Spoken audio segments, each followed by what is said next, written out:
जिसे फोल्ड किया हुआ अंदर से जो है ना, जो नेपाली चाकू होता है खुखरी, वो निकाला और उसके पेट में डाल दिया अंदर। हाथ भी उसके जला दिए, लाश ठिकाने लगा दी उसकी, इस तरह से लगा दी किसी को लाश ही नहीं मिली उसकी। और फिर वहां से निकला, हाथ मुंह धो करके वापस कमरे में चला गया।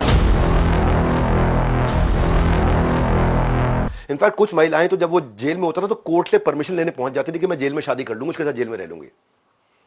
2017 में शोभराज की जब ओपन हार्ट सर्जरी हुई थी नेपाल में, उसे ब्लड की जरूरत पड़ी थी। वहां पे 45 अलग अलग औरतें दुनिया भर से उसको खून देने के लिए आ गई थी वहां पे। तो काठमांडू की कहानी है ना, वहां शोभराज जिस होटल में रुका था वहां एक कैनेडियन टूरिस्ट था बाजू वाले कमरे में।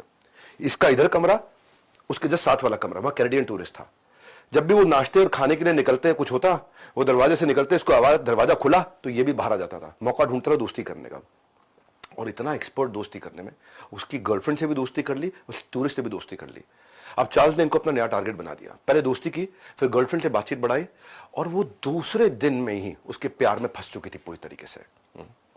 अब प्यार इतना ज्यादा बढ़ा दिया कि गर्लफ्रेंड जिस बॉयफ्रेंड के साथ रह रही है उसको ये कन्विंस कर लिया कि you deserve much better in your life, he is not the guy for you.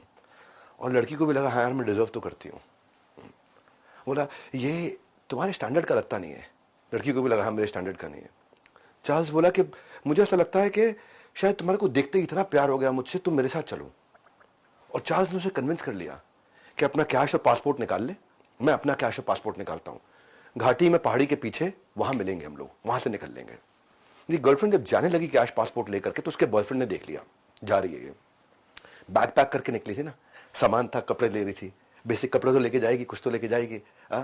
समझ में आ गया इसको बॉयफ्रेंड को ये जा रही है। पूछा क्या हुआ, वो बताई नहीं। ज्यादा फोर्स लगाया, उससे पूछा कि क्या हुआ, क्यों जा रही है, क्यों जा रही है, क्यों जा रही है। तो बोल दिया मैं चार्ल्स के साथ भाग रही हूं।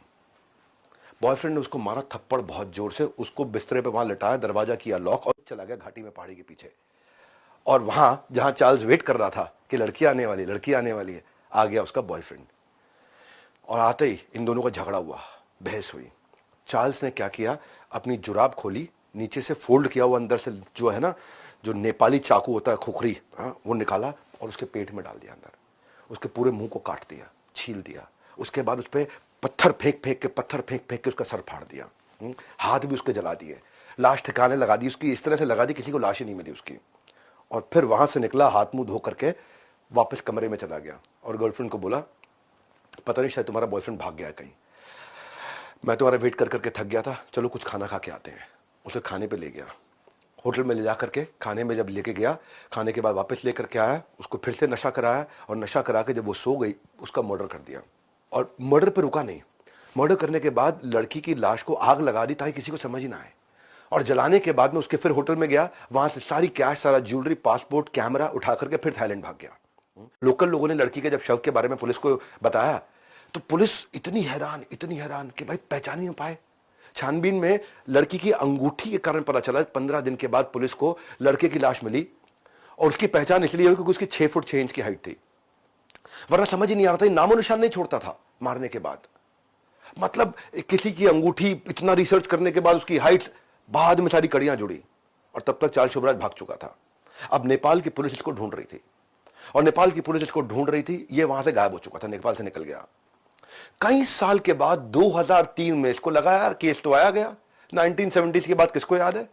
ये भाई साहब 2003 में जाकर के नेपाल पहुंचे, और 2003 में नेपाल में जाकर के अपना कसिनो में खेल रहे थे, और पूरा अपना हीरो बन के घूम रहे थे, किसी की परवाह नहीं इनको।